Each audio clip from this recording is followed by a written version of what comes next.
Hello guys, আমরা ভোরবেলা হাঁটতে বেরিয়েছিলাম। আমরা এখন দাওয়াই পানিতে, রামদা এদিকে, অভিজিৎ দা। আমরা হাঁটতে হাঁটতে অনেক নিচে চলে গেছিলাম।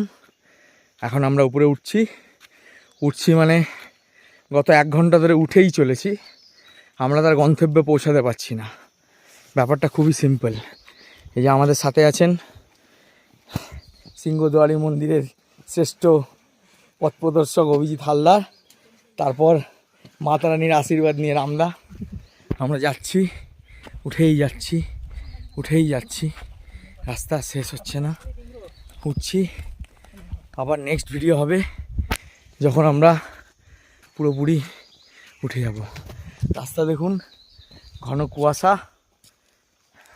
কিচ্ছু দেখা যাচ্ছে না, মানুষ হারিয়ে যাচ্ছে। সেই রাস্তায় আমরা আস্তে আস্তে এগিয়ে যাচ্ছি। আমরা রামদার আগে এক্সপিরিয়েন্স জিজ্ঞেস করবো, পাহাড়ে হাঁটার এক্সপিরিয়েন্স। রামদা, ফার্স্ট টাইম, নামার সময় কোনো কষ্ট হয়নি, উঠতে জান বেরিয়ে যাচ্ছে। আর আমাদের নতুন বিবাহিত পুরুষ। নেমেছিলাম খুবই আনন্দের সঙ্গে, উঠছি আনন্দের সঙ্গে, কষ্ট হচ্ছে খুবই, তবে ঠিক আছে। ইন্দ্রাশিস আছে, রাম আছে, অনুপ্রেরণায় ভালোই এগিয়ে চলে। একদম জয় শ্রীরাম। জয় শ্রীরাম। আবার নেক্সট ভিডিও বানাবো একটু পরে উঠে, আপনারা ততক্ষণ সঙ্গে থাকুন। হ্যালো গাইস, রামদার অবস্থা দেখো।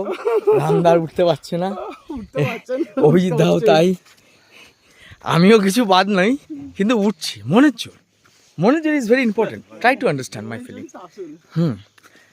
হ্যাঁ অভিজিৎ দা, অভিজ্ঞতাটা অসাধারণ। রাস্তা খুব ভালো, হেঁটে মজা, পরিবেশ দারুণ, শ্বাসকষ্ট হচ্ছে না কোনো। শুধু একটু উপরে উঠতে গিয়ে হাঁটুর সমস্যা মাঝে মধ্যে হচ্ছে, বয়সজনিত কারণ, আর কিছু নয়। দারুণ, খুব ভালো। একটু কষ্ট হবে উঠতে, কিন্তু খুব ভালো লাগছে। আমাদের সামনে মেঘটা দেখা, চলবে। এই সামনে মেঘ দেখুন গাইজ, আমরা এই মেঘের মধ্যে হারিয়ে যাবো।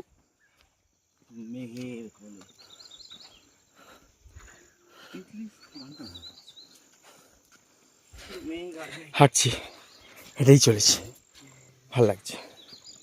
গাইজ দেখো সামনে মেঘ, আমরা মেঘের মধ্যে দিয়ে হেঁটে হেঁটে যাব।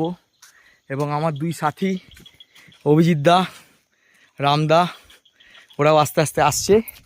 আমি একটু এদের থেকে বেশি স্ট্রং, তাই এগিয়ে এগিয়ে হাঁটছি তা নয়, কিন্তু আমিও কেলানি। চলো, সামনেই মেঘের তার, বলো। চলো ভাই চলো, এই দেখো মেঘের রাস্তা, এই চারিদিকে মেঘই মেঘ। ব্যাপারটা দেখো, দারুণ। এটা দাওয়াই পানি হেলথ সেন্টার, এটা গ্রাম পঞ্চায়েত। আর আমরা নিজেরাই নিজেদের পঞ্চায়েত, কোনো চাপ নেই, চাপ নেবও না, যা হবে হবে, বুঝলেন? ওই যে একদম নয়াবস্তি 4.5 কিলোমিটার আগের মাইলস্টোন ছিল, এই মাইলস্টোনে 4 কিলোমিটার। বুঝতেই পাচ্ছেন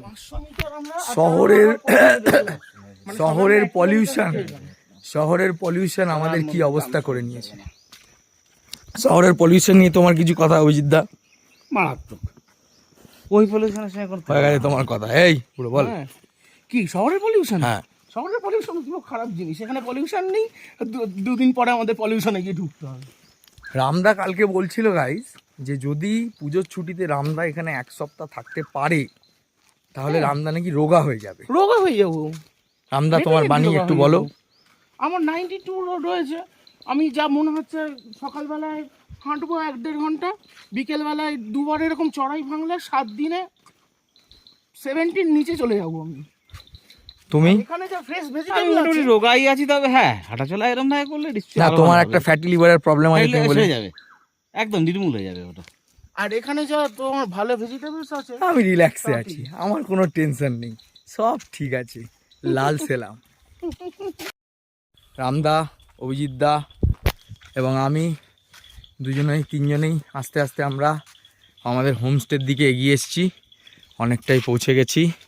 সামনে পুরো চারিদিকে মেঘ আর মেঘ, অনেকটা সান্দাকফু মেঘমার মতন মনে হচ্ছে, কিন্তু এটা মেঘমা না, এটা দাওয়াই পানি।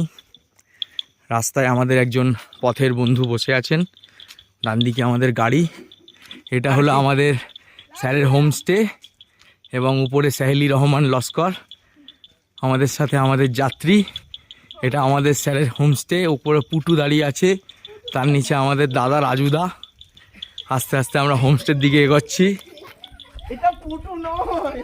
ও ওটা সরি, ওটা অভিজিৎদার মিসেস, তার পাশে পুটু। আস্তে আস্তে মেঘ, এই আমাদের স্যারের হোমস্টে। আমরা হোমস্টের দিকে ঢুকছি আস্তে আস্তে। ভালো লাগছে, মজা লাগছে। আমরা পরের ভিডিওতে আবার দেখা হবে। এই যে স্যারের হোমস্টে, আপনারা কেউ আসতে চাইলে আসবেন। এই যে আমাদের সঞ্জয় দা, গুরুদেব, টাটা বাই বাই, আবার দেখা হবে। জয় শ্রীরাম।